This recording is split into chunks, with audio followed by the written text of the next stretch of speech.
আপনার ফোনে কি জায়গা কম? আপনি কি আপনার ফোনের কোনো গুরুত্বপূর্ণ ছবি, ভিডিও কিংবা যেকোনো ফাইল হারানোর ভয় পাচ্ছেন? আজকে আমি আপনাদের দেখাবো কিভাবে গুগল ড্রাইভে সহজেই ছবি সংরক্ষণ ও যেকোনো ফাইল রাখতে পারবেন, আর এটা একদম সম্পূর্ণ ফ্রি। আপনাদের প্রত্যেকের ফোনেই কিন্তু এই গুগল ড্রাইভ রয়েছে। অনেক সময় আমাদের ফোনে গুরুত্বপূর্ণ কোনো ভিডিও বা কোনো ফাইল থেকে থাকে, যেগুলো অনেক সময় ভুলবশত ডিলিট হয়ে যায় অথবা ফোন নষ্ট হয়ে গেলে কিন্তু ফাইলগুলো চলে যায়। তখন কিন্তু আর ওই গুরুত্বপূর্ণ ফাইল বা ছবিকে হাজার চেষ্টা করলে আর ফিরিয়ে আনা যাবে না। এর জন্য আপনি আপনার ফোনের গুগল ড্রাইভে ছবি বা ভিডিও বা যে কোনো ফাইল সংরক্ষণ করে রাখতে পারবেন, কখনো নষ্ট হবে না। আপনার যখন প্রয়োজন হবে তখন আপনি ফাইল খুলে দেখতে পারবেন। এমনকি আপনার ফোন যদি নষ্ট হয়ে যায় তাহলে অন্য একটা ফোনেও কিন্তু আপনি সেই ফাইল ওপেন করতে পারবেন এবং ডাউনলোড করতে পারবেন। তো গুগল ড্রাইভে ফাইল, ছবি অথবা ভিডিও সংরক্ষণ করার জন্য গুগল ড্রাইভে চলে আসবেন। গুগল ড্রাইভ কিন্তু সকলের ফোনেই রয়েছে। অ্যাপ ওপেন হয়ে গেলে একটা নতুন ফোল্ডার খুলতে হবে। তো ফোল্ডার খোলার জন্য এখান থেকে এই প্লাস আইকনের উপর ক্লিক করবেন। তারপর এখানে এই ফোল্ডারের উপর ক্লিক করে দিবেন।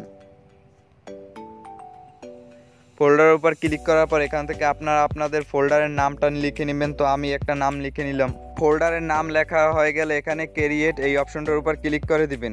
এই অপশনটার উপর ক্লিক করার পর আপনাদের ফোল্ডার কিন্তু হয়ে যাবে। এখানে দেখতে পাচ্ছেন এই কিন্তু আমার নতুন ফোল্ডার। আমি একটু আগে যে ফোল্ডারটা আপনাদের খুলে দেখাইছি, জাস্ট এই ফোল্ডার উপর ক্লিক করে দিবেন। দেখতে পাচ্ছেন এই ফোল্ডারে কিন্তু কোনো ভিডিও বা কোনো ফাইল আমি আপলোড করিনি। তো এখন ফাইল, ভিডিও আপলোড করার জন্য এখানে আবার পুনরায় এই প্লাস আইকনের উপর ক্লিক করতে হবে। তারপর এখান থেকে এই আপলোডের উপর ক্লিক করে দিবেন। তো আপলোডের উপর ক্লিক করার পর আপনার ফোনে যত ভিডিও এবং ছবি, যত ফাইল আছে সব কিন্তু এখানে শো করবে। তো আপনারা যেটা আপলোড করতে চাচ্ছেন ওইটার উপর ক্লিক করে দিবেন। তো জাস্ট আমি একটা এখান থেকে ছবি আপলোড করব। আপনি যে ছবিটা বা ফাইলটাকে আপলোড করতে চাচ্ছেন জাস্ট ওই ছবি বা ফাইলের উপর ক্লিক করে দিবেন। ক্লিক করার পর কিন্তু আপলোড হতে থাকবে, একটু সময় ওয়েট করতে হবে। তো এখানে কিন্তু আমার ছবিটা আপলোড হয়ে গেছে, আপনারা দেখতে পাচ্ছেন। আপনারা কিন্তু চাইলে এখান থেকে ভিডিও আপলোড করতে পারবেন। এখানে সম্পূর্ণ নিরাপদে থাকবেন, আপনি ছাড়া অন্য কেউ দেখতে পারবে না। গুগল ড্রাইভে ছবি আপলোড করার পর আপনার ফোন থেকে যদি সেই ছবিটা ডিলিট হয়ে যায় তাহলে কিন্তু আপনি আবার গুগল ড্রাইভে এসে ছবিটা ডাউনলোড করে নিতে পারবেন। আপনার ফোন নষ্ট হয়ে গেলে অন্য ফোন থেকে এই গুগল ড্রাইভ ডাউনলোড করে আপনি কিন্তু সেই ছবি ডাউনলোড করে নিতে পারবেন।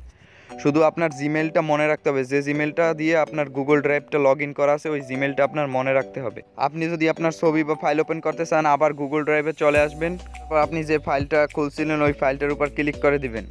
ক্লিক করার পর আপনার কিন্তু ছবিটা এখানে শো করছে, আপনি জাস্ট এই ছবিটা এখান থেকে দেখতে পারবেন। আপনি চাইলে এই 3 ডট অপশনের উপর ক্লিক করে এখান থেকে ডাউনলোড করে নিতে পারবেন। এখান থেকে আপনার ডাউনলোড অপশন আছে, এই ডাউনলোড অপশনের উপর ক্লিক করে আপনারা ডাউনলোড করে নিতে পারবেন। আর হ্যাঁ, এই গুগল ড্রাইভ আপনাকে কিন্তু সম্পূর্ণ 15 GB ফ্রি স্টোরেজ দিবে।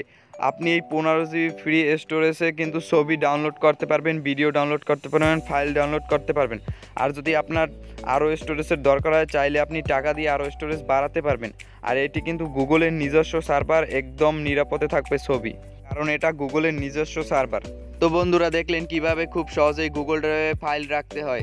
যদি ভিডিওটা ভালো লেগে থাকে তাহলে একটা লাইক দিন, কমেন্ট করে জানান কেমন লাগলো, আর সাবস্ক্রাইব করতে ভুলবেন না। দেখা হচ্ছে পরের কোনো ভিডিওতে।